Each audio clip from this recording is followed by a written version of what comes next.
Yeah. And what are your appeal to the people of India to solve the problems as prevalent in India?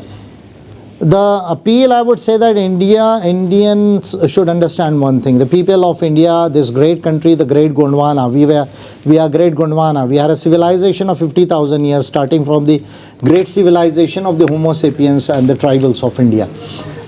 We should understand this, that if we want to develop India, it can be developed not by religion or caste or culture or creed or dogmas or doctrines.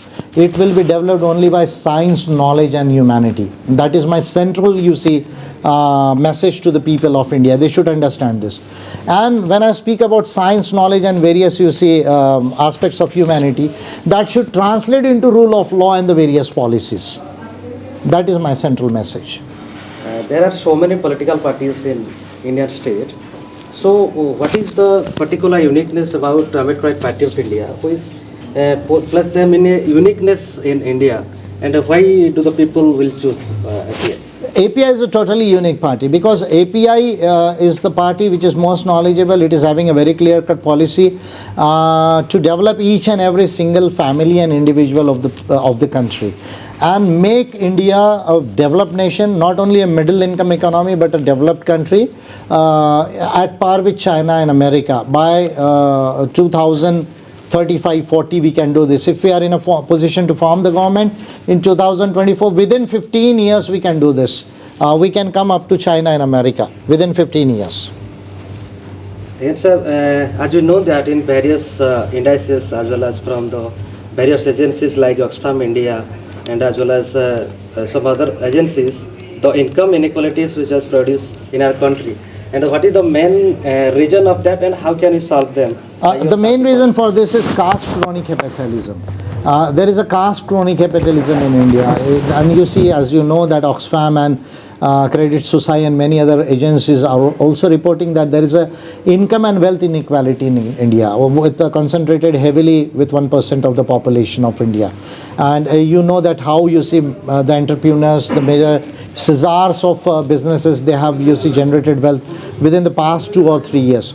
We require a model which can not only generate wealth in India but have an inclusive development. We should think about two things. First, we should become a $20 trillion economy within 15 years. That should be our model. How it is possible? By using the market economy and the developmental state. This is possible. I will just simplify it. You will have to develop the human talents and skills for this. And then you should be a very competitive, expert-oriented economy. For that, unless you develop such an infrastructure and such a human skill and talent in India, there would be no foreign investment in the country at par that we want. That is the first thing that we should have.